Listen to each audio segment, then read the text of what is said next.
വചനയാത്ര ലേവ്യർ 14-ാം അധ്യായം. ത്വഗ്രോഗ ശുദ്ധീകരണം.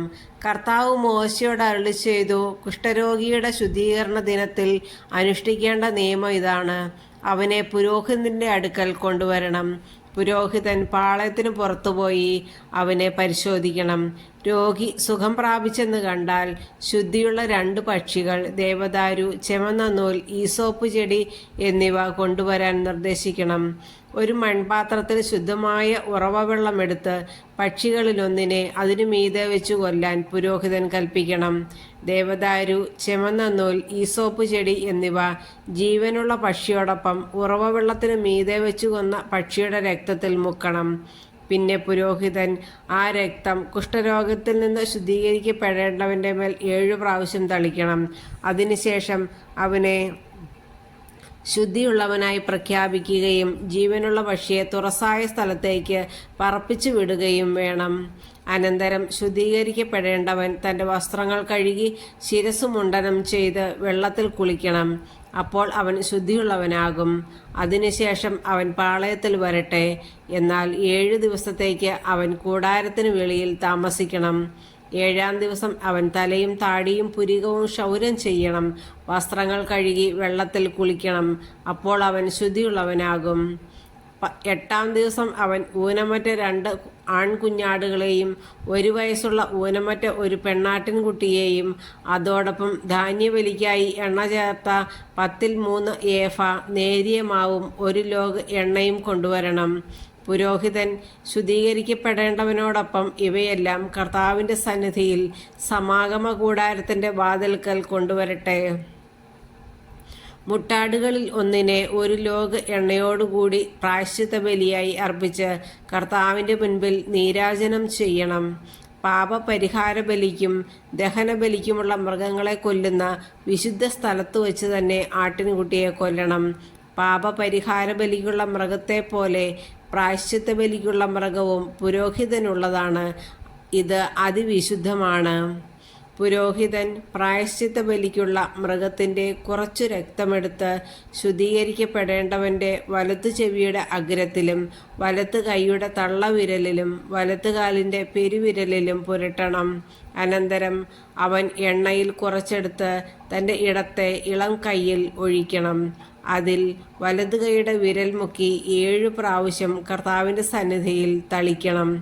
കയ്യിൽ ശേഷിക്കുന്ന എണ്ണ ശുദ്ധീകരിക്കപ്പെടേണ്ടവൻ്റെ വലതു ചെവിയുടെ അഗ്രത്തിലും വലത്ത് കൈയുടെ തള്ളവിരലിലും വലത്തുകാലിൻ്റെ പെരുവിരലിലും പ്രായശ്ചിത്ത ബലി മൃഗത്തിൻ്റെ രക്തം പുരട്ടിയതിനു മീതെ പുരട്ടണം.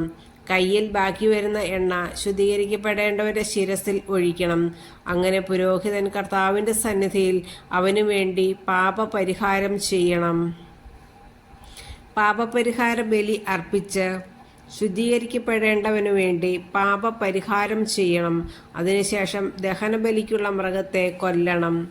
പുരോഹിതൻ ബലിപീഠത്തിൽ ദഹനബലിയും ധാന്യബലിയും അർപ്പിച്ച് അവനു വേണ്ടി പാപപരിഹാരം ചെയ്യുമ്പോൾ അവൻ ശുദ്ധനാകും. എന്നാൽ അവൻ ദരിദ്രനും അത്രയും കൊടുക്കാൻ കഴിവില്ലാത്തവനുമാണെങ്കിൽ തൻ്റെ പാപപരിഹാരത്തിനു വേണ്ടി പ്രായശ്ചിത്ത ബലിയായി നീരാജനം ചെയ്യാൻ 1 മുട്ടാടിനെയും ധാന്യബലിക്ക് എണ്ണ ചേർത്ത 10-1 ഏഫ നേരിയ മാവും 1 ലോഗ് എണ്ണയും കൊണ്ടുവരണം. കൂടാതെ അവൻ കഴിവനുസരിച്ച് പാപപരിഹാര ബലിക്കും ദഹനബലിക്കും 1 വീതം 2 ചെങ്ങാലികളെയോ 2 പ്രാവിൻ കുഞ്ഞുങ്ങളെയോ കൊണ്ടുവരട്ടെ. അവൻ തൻ്റെ ശുദ്ധീകരണത്തിനായി ഇവയെല്ലാം 8-ാം ദിവസം കർത്താവിൻ്റെ സന്നിധിയിൽ സമാഗമ കൂടാരത്തിൻ്റെ വാതിൽക്കൽ പുരോഹിതൻ്റെ മുമ്പിൽ കൊണ്ടുവരണം. പുരോഹിതൻ പ്രായശ്ചിത്ത ബലിക്കുള്ള കുഞ്ഞാടിനെയും അതോടൊപ്പം 1 ലോഗ് എണ്ണയും കർത്താവിൻ്റെ മുൻപിൽ നീരാജനം ചെയ്യണം. പിന്നെ അവൻ പ്രായശ്ചിത്ത ബലിക്കുള്ള കുഞ്ഞാടിനെ കൊല്ലണം. അതിൻ്റെ കുറച്ച് രക്തമെടുത്ത് ശുദ്ധീകരിക്കപ്പെടേണ്ടവൻ്റെ വലതു ചെവിയുടെ അഗ്രത്തിലും വലതു കൈയുടെ തള്ളവിരലിലും വലത്തുകാലിൻ്റെ പെരുവിരലിലും പുരട്ടണം. അതിനുശേഷം പുരോഹിതൻ കുറച്ച് എണ്ണ തൻ്റെ ഇടത്തെ ഉള്ളംകൈയിൽ എടുക്കണം. അതിൽ വലത്തുകൈയുടെ വിരൽ മുക്കി 7 പ്രാവശ്യം കർത്താവിൻ്റെ സന്നിധിയിൽ തളിക്കണം. കയ്യിൽ ബാക്കിയുള്ള എണ്ണയിൽ കുറച്ചെടുത്ത് ശുദ്ധീകരിക്കപ്പെടേണ്ടവൻ്റെ വലതു ചെവിയുടെ അഗ്രത്തിലും വലതുകൈയുടെ തള്ളവിരലിലും വലതുകാലിൻ്റെ പെരുവിരലിലും പ്രായശ്ചിത്ത ബലിയുടെ രക്തം പുരട്ടിയ ഭാഗത്ത് പുരട്ടണം. ശേഷിക്കുന്ന എണ്ണ ശുദ്ധീകരിക്കപ്പെടേണ്ടവൻ്റെ പാപങ്ങളുടെ പരിഹാരത്തിനായി കർത്താവിൻ്റെ സന്നിധിയിൽ വെച്ച് അവൻ്റെ തലയിൽ ഒഴിക്കണം. പിന്നെ ശുദ്ധീകരിക്കപ്പെടേണ്ടവൻ്റെ കഴിവനുസരിച്ച് കൊണ്ടുവന്ന ചെങ്ങാലികളെയോ പ്രാവിൻ കുഞ്ഞുങ്ങളെയോ ഒന്ന് പാപപരിഹാര ബലിക്കും മറ്റേത് ദഹനബലിക്കുമായി ധാന്യബലിയോടുകൂടി കാഴ്ചവെക്കണം. അങ്ങനെ ശുദ്ധീകരിക്കപ്പെടേണ്ടവനു വേണ്ടി കർത്താവിൻ്റെ മുൻപിൽ പുരോഹിതൻ പാപപരിഹാരം ചെയ്യണം.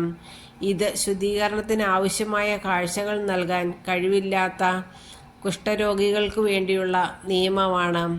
ഭവന ശുദ്ധീകരണം. കർത്താവ് മോശയോടും അഹ്റോനോടും അരുളി ചെയ്തു, ഞാൻ നിങ്ങൾക്ക് അവകാശമായി നൽകുന്ന കാനാൻ ദേശത്ത് നിങ്ങൾ പ്രവേശിക്കുമ്പോൾ അവിടെ നിങ്ങളുടെ ഒരു വീടിന് ഞാൻ പൂപ്പൽ വരുത്തിയാൽ വീട്ടുടമസ്ഥൻ വന്ന് പുരോഹിതനോട് തൻ്റെ വീടിന് ഏതോ രോഗബാധയുള്ളതായി തോന്നുന്നു എന്ന് പറയണം.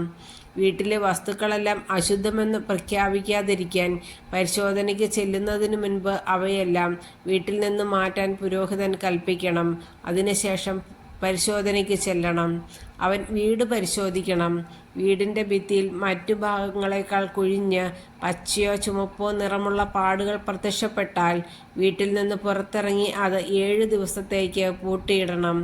7-ാം ദിവസം തിരിച്ചെത്തി പരിശോധിക്കുമ്പോൾ വീടിൻ്റെ ഭിത്തികളിൽ പൂപ്പൽ പടർന്നിട്ടുണ്ടെങ്കിൽ അത് ബാധിച്ചിട്ടുള്ള കല്ലുകൾ ഭിത്തിയിൽ നിന്നെടുത്ത് പട്ടണത്തിന് പുറത്തുള്ള അശുദ്ധമായ സ്ഥലത്തേക്ക് എറിഞ്ഞു കളയാൻ പുരോഹിതൻ കൽപ്പിക്കണം. അനന്തരം വീടിൻ്റെ അകം മുഴുവൻ ചുരണ്ടി പൊടി പട്ടണത്തിൻ്റെ വെളിയിൽ അശുദ്ധമായ സ്ഥലത്ത് കളയാൻ നിർദ്ദേശിക്കണം. ഇളക്കിയെടുത്ത കല്ലുകളുടെ സ്ഥാനത്ത് വേറെ കല്ലുകൾ വയ്ക്കുകയും വീട് പുതുതായി തേയ്ക്കുകയും വേണം. കല്ലുകൾ മാറ്റി വീട് ചുരണ്ടി പുതുതായി തേച്ചതിന് ശേഷവും പൂപ്പൽ പ്രത്യക്ഷപ്പെട്ടാൽ പുരോഹിതൻ ചെന്ന് പരിശോധിക്കണം. അത് വീട്ടിലെല്ലാം പടർന്നിട്ടുണ്ടെങ്കിൽ അത് അപരിഹാര്യമാണ്. ആ വീട് അശുദ്ധമാണ്. ആ വീട് ഇടിച്ചു പൊളിച്ച് അതിൻ്റെ കല്ലും തടിയും കുമ്മായവും പട്ടണത്തിന് വെളിയിൽ അശുദ്ധമായ സ്ഥലത്ത് കൊണ്ടുപോയി കളയണം.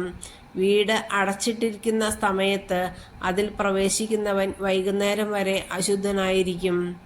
ആ ഭവനത്തിൽ കിടന്നുറങ്ങുന്നവനും അവിടെ വെച്ച് ഭക്ഷിക്കുന്നവനും തങ്ങളുടെ വസ്ത്രങ്ങൾ കഴുകണം.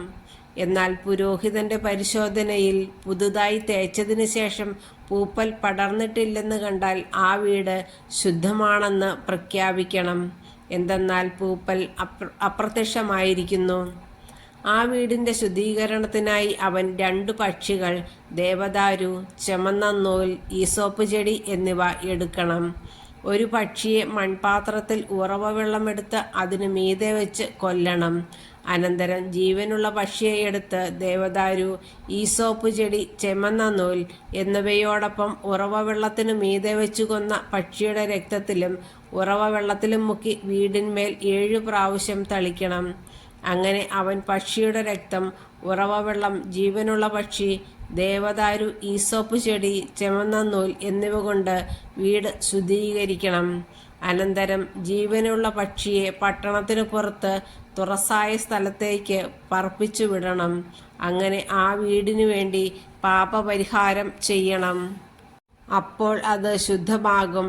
ചിരങ്ങ്, തടിപ്പ്, പരു, പാണ്ട് എന്നീ രോഗങ്ങളെയും വസ്ത്രത്തിലുണ്ടാകുന്ന കരിമ്പൻ, വീടിനെ ബാധിക്കുന്ന പൂപ്പൽ തുടങ്ങി പലതരം അശുദ്ധികളെയും സംബന്ധിക്കുന്ന നിയമമാണിത്. ഇവ എപ്പോഴെല്ലാം അശുദ്ധമെന്നും എപ്പോഴെല്ലാം ശുദ്ധമെന്നും ഈ നിയമങ്ങൾ നിർണയിക്കുന്നു.